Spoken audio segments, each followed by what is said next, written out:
Silence filled the forest. Lucius stared at the old man. "What do you mean?" he asked. The old man looked around cautiously, as if afraid someone might be listening. "Your father was not killed in battle," he said quietly. "He was murdered." Lucius felt the ground shift beneath him. Murdered? By whom? The old man sighed. Powerful men in Rome. Men who feared what your father had discovered. Lucius clenched his fists. "My father was a loyal general." "Exactly," the old man replied.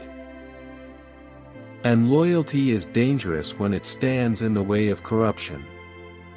The word struck Lucius like a blade.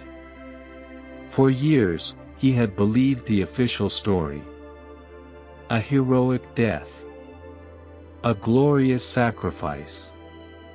But now, everything seemed like a lie. The old man reached into his cloak and pulled out a small wooden box. It was old and covered with strange symbols. "This belonged to your father." Lucius stared at it in disbelief. "Where did you get that?" "He gave it to me before he disappeared." The old man handed him the box. "Open it." With trembling fingers, Lucius lifted the lid. Inside was a silver ring engraved with the symbol from the mysterious map.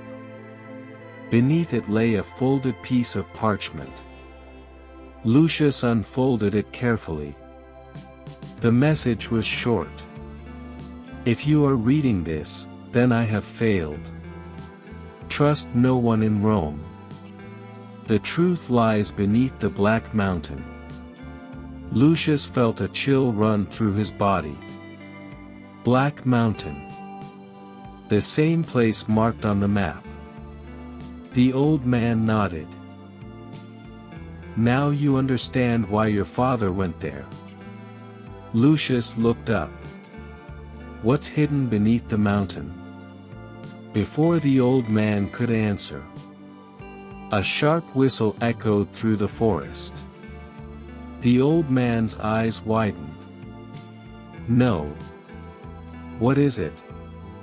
Lucius asked. The old man grabbed his arm. "They found us." Suddenly arrows flew from the darkness. One struck a tree inches from Lucius's head. Another hit the ground beside him. Voices shouted among the shadows. Soldiers. Dozens of them. But these were not Roman patrols. Their armor was black. And on their shields was the same mysterious symbol. "The Brotherhood," the old man whispered. "They've come to silence us." Lucius drew his sword. Figures emerged from the darkness, surrounding them from every side. Their leader stepped forward. A tall warrior with a scar across his face. His cold eyes locked onto Lucius. "Hand over the map," he ordered. Lucius tightened his grip on the sword. "No." The warrior smiled. "Then you will die like your father." The forest fell silent. And then the battle began. Chapter 5, The Temple of Echoes. The cold night air burned in Lucius's lungs as he ran through the forest. Behind him, the masked warriors shouted to one another. They were still following him. Branches scraped his face and armor as he pushed deeper into the darkness. Finally, after what felt like hours, the sounds of pursuit faded away. Lucius collapsed beside a rocky stream. His chest heaved with exhaustion. For several minutes, he simply sat there, listening. Nothing. Only the sound of flowing water. The masked men were gone. For now. As dawn slowly painted the sky with shades of gold, Lucius opened the map once again. The old man's final words echoed in his mind.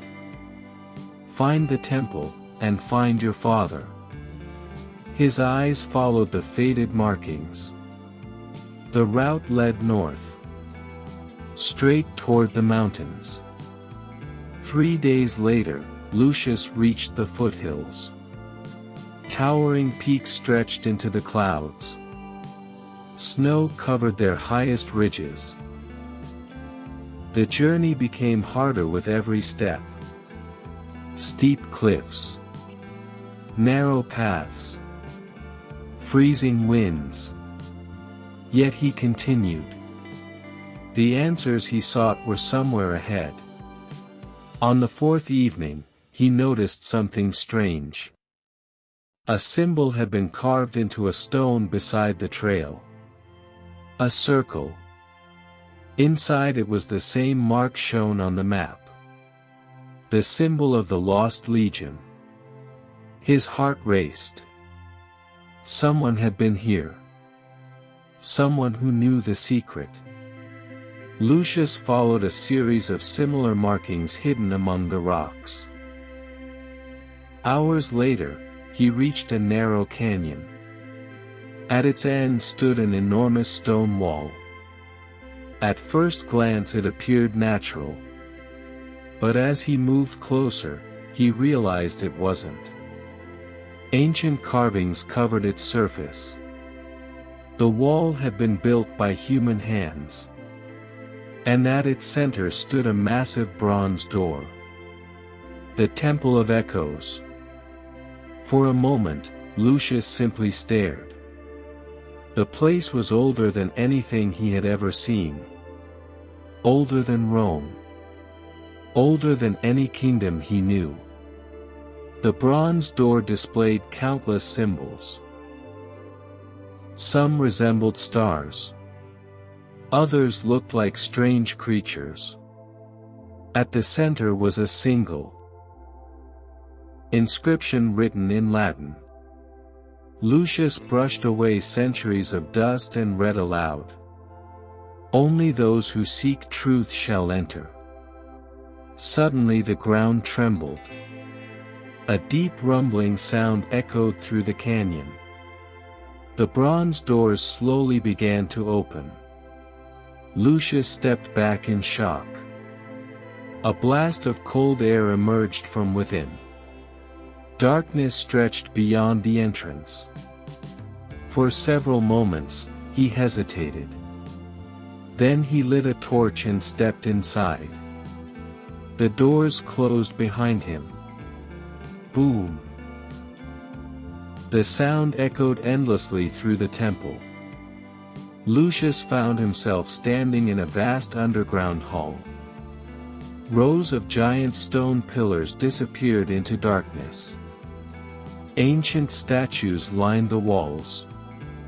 Each statue wore armor unlike anything from Rome.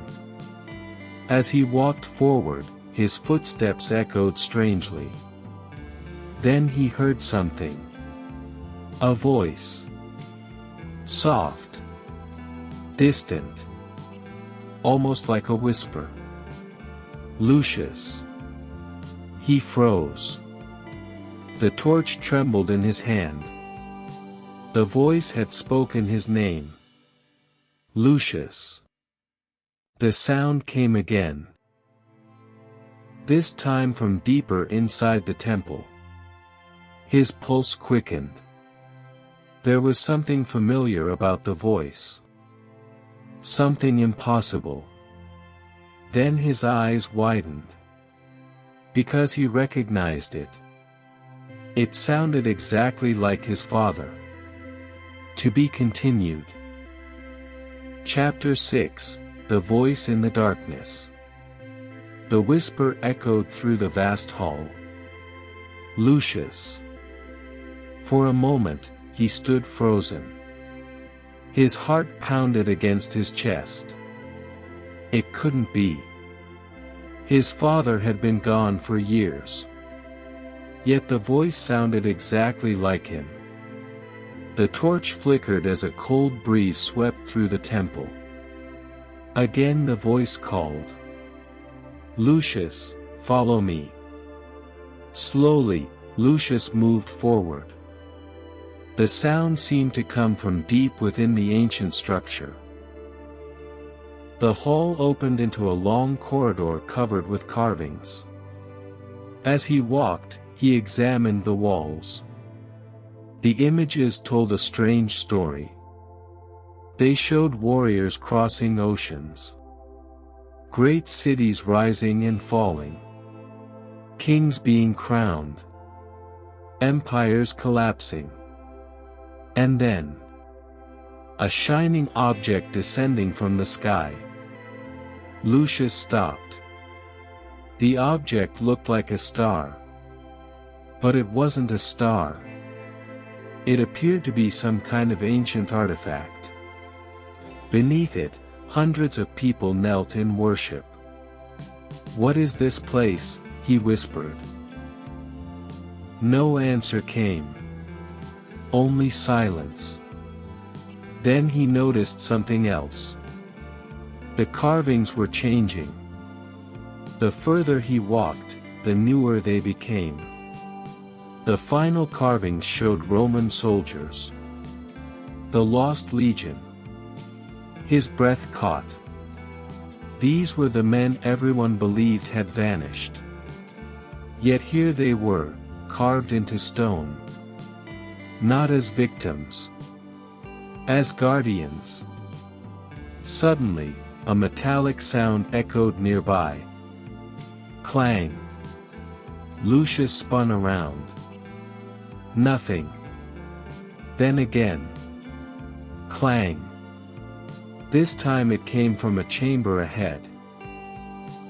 Sword in hand, he cautiously approached. The corridor ended at a circular room. In the center stood a massive stone pedestal. Upon it rested a crystal sphere glowing with pale blue light. The entire chamber was illuminated by its strange radiance.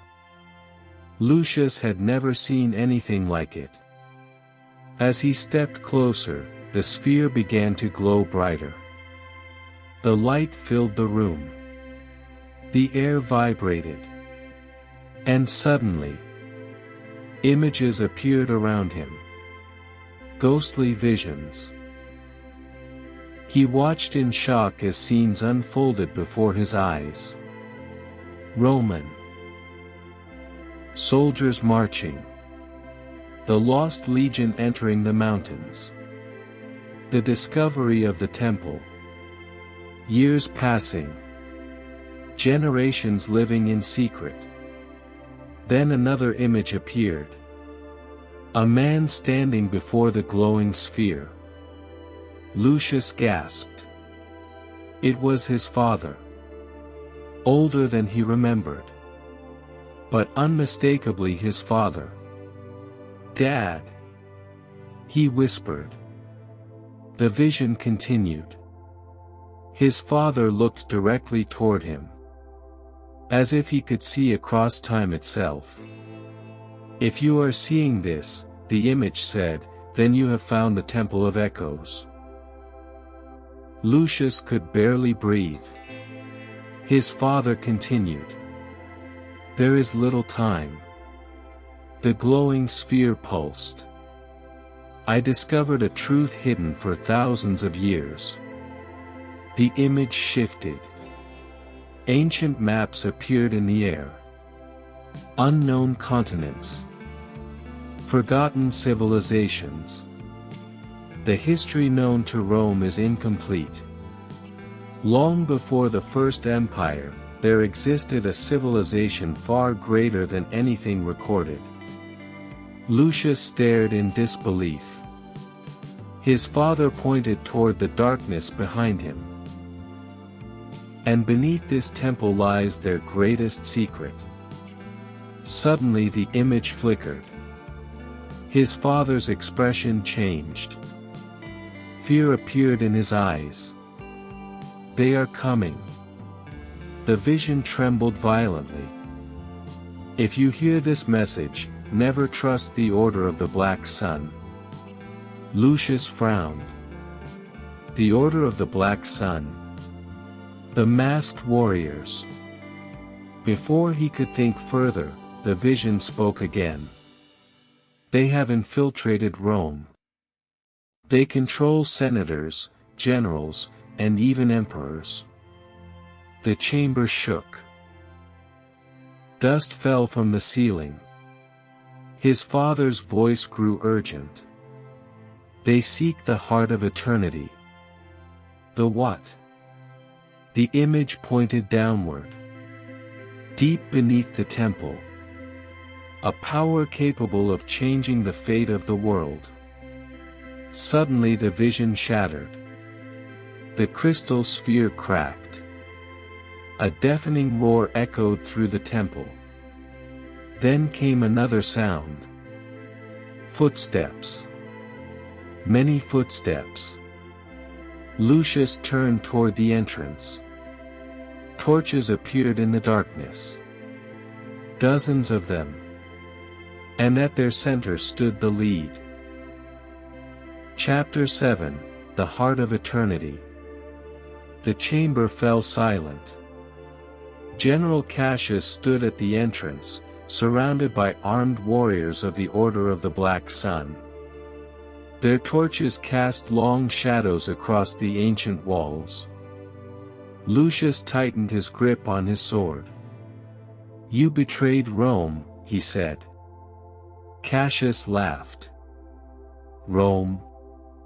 He slowly walked forward. "You still believe Rome is in control?" The general shook his head. "For centuries, emperors have come and gone. Kingdoms have risen and fallen. But the order has always remained." The warriors behind him lowered their weapons. Cassius pointed toward the floor. "Now tell me where the heart of eternity is." Lucius remained silent. Cassius smiled. "I was hoping you'd say that." Suddenly he raised his hand. The warriors charged. Lucius reacted instantly. Steel crashed against steel. The ancient chamber exploded into chaos. One attacker rushed from the left. Lucius blocked the strike and knocked him backward. Another swung an axe. Lucius ducked. The blade smashed into a stone pillar. Cracks spread through the ancient structure. The temple trembled. Dust rained from above. Then something unexpected happened. The glowing cracks in the floor began to shine. Blue light burst from beneath the stone. Everyone stopped. Even Cassius. The entire chamber shook violently. A deep voice echoed through the darkness. Not a human voice. Something older. Something powerful. The guardian has awakened. The words thundered through the temple. The floor split apart. Massive stone slabs slid away. A staircase appeared. Descending deep beneath the temple.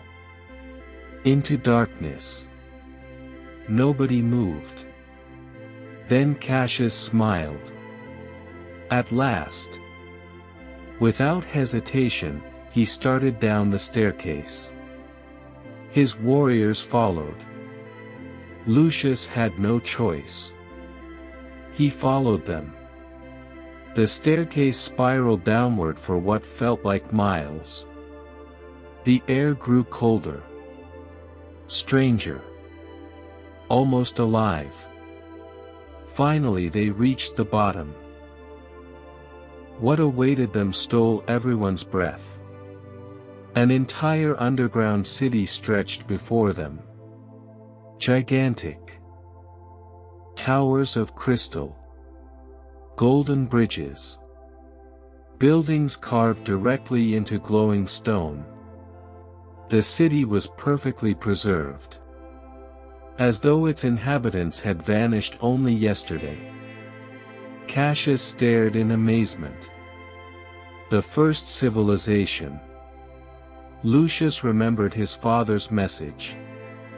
The civilization that existed before recorded history. The city was real. At its center stood a colossal tower. Its peak disappeared into darkness high above.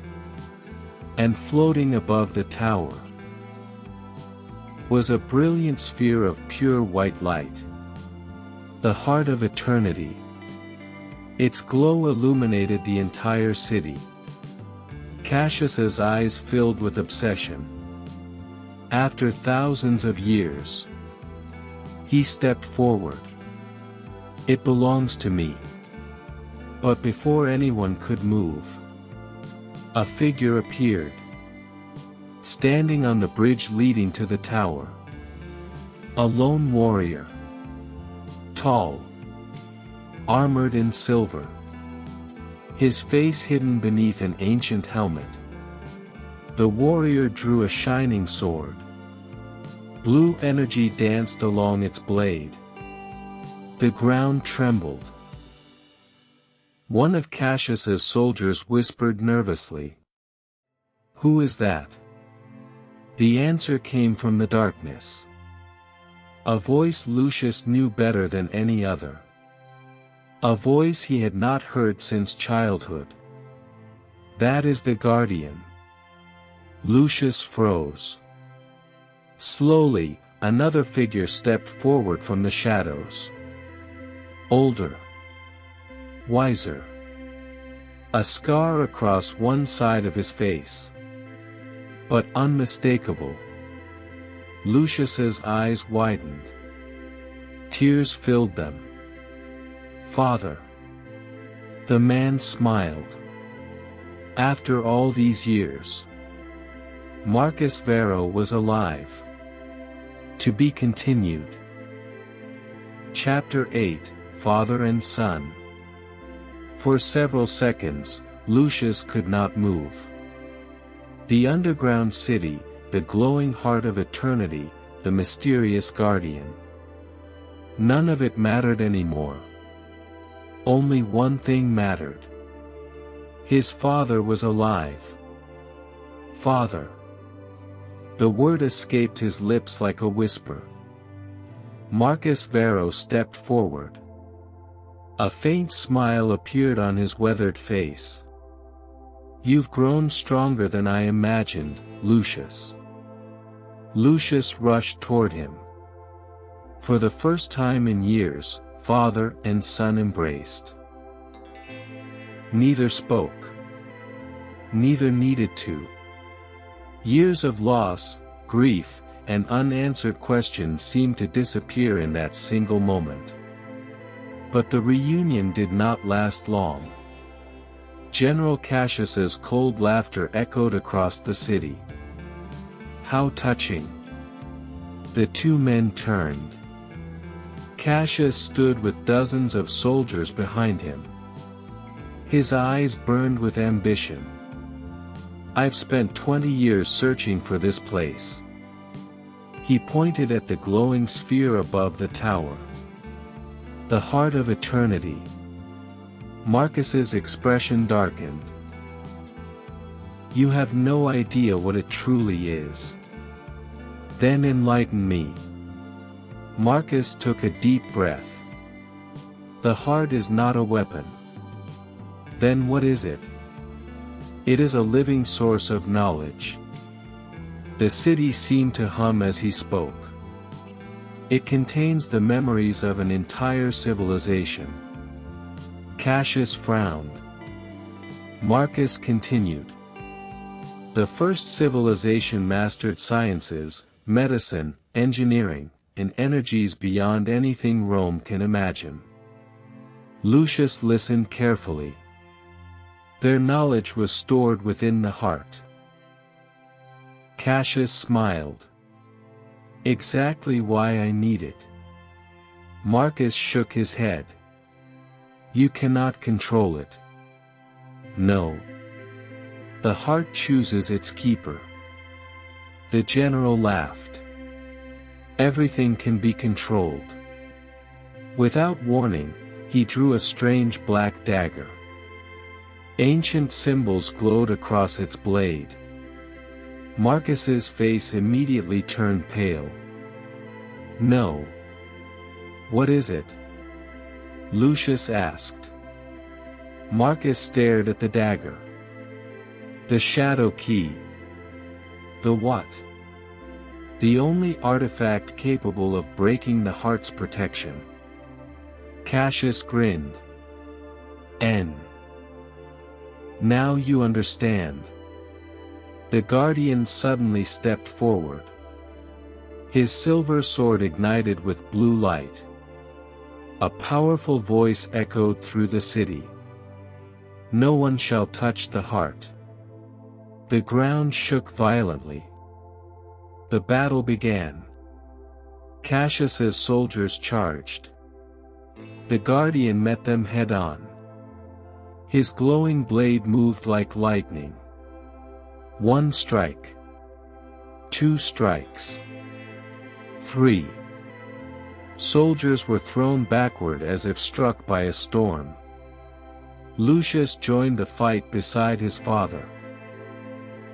Together they pushed against the Order of the Black Sun. Steel clashed. Shouts echoed. Ancient bridges trembled beneath the chaos. For a moment, it seemed they might win. Then everything changed. Cassius slipped through the battle unnoticed. He reached the tower. Reached the heart. And plunged the shadow key directly into its glowing core. The city exploded with light. A shockwave blasted across the underground kingdom. The guardian fell to one knee. Marcus shouted in horror. No! Cracks spread across the heart of eternity. The brilliant white light turned dark. The city began to shake. Buildings collapsed. Bridges shattered. The air itself seemed to tear apart. Then a voice emerged from inside the heart. Ancient. Powerful. Terrifying. A voice that had slept for thousands of years. Who has awakened me? Every warrior froze. Every torch went out. The darkness deepened. And from within the shattered heart, a gigantic shadow began to emerge. Its glowing eyes opened. The last king of the first civilization had returned. And he was not human. Chapter 9, The Trial of Fire. The roar of the ancient beast echoed through the underground chamber as Lucius, the old man, and their new companion Elara descended deeper into the ruins.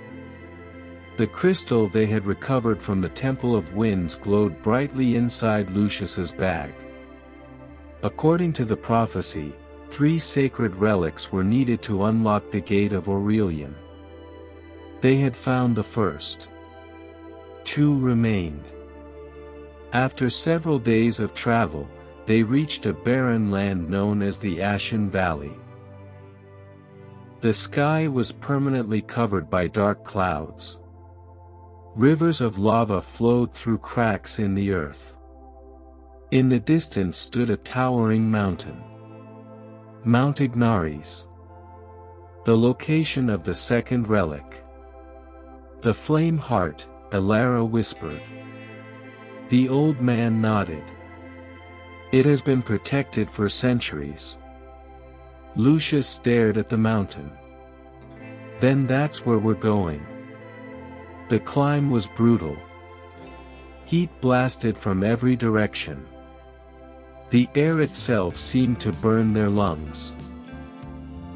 As they approached the summit, they discovered an enormous stone doorway carved into the side of the volcano.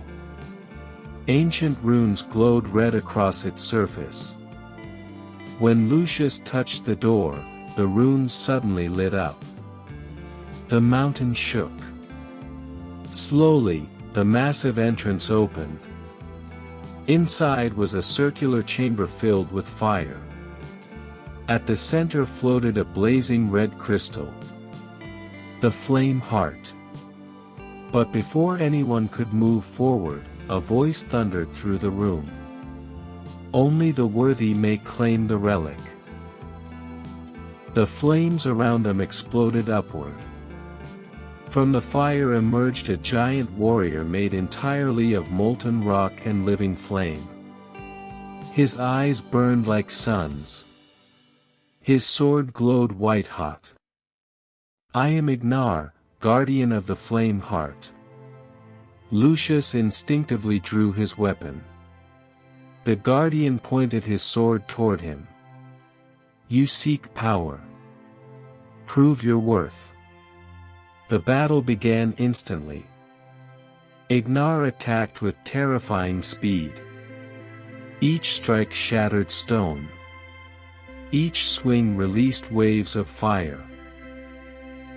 Lucius barely avoided the first attack. The heat alone nearly knocked him down. Elara fired magical arrows. The old man cast protective barriers. But nothing seemed to slow the guardian. Again and again they attacked. Again and again Ignar stood unharmed. Finally Lucius noticed something strange. Every time Ignar struck, a symbol on his chest briefly dimmed. A weak point. His chest. Lucius shouted. "That's the key." The three attacked together. Elara distracted the guardian. The old man trapped him momentarily with magic. Lucius charged forward. Ignoring the flames burning his armor, he leaped into the air. With all his strength, he drove his sword directly into the glowing symbol. A blinding explosion filled the chamber. For several seconds, everything disappeared in white light. When the light faded, Ignar was gone. The chamber became silent. The flame heart slowly floated toward Lucius. As his hand touched the relic, a powerful vision entered his mind. He saw a golden city. Aurelion. He saw thousands of warriors. A great war. And at the center stood a shadow-covered figure wearing a crown of black fire.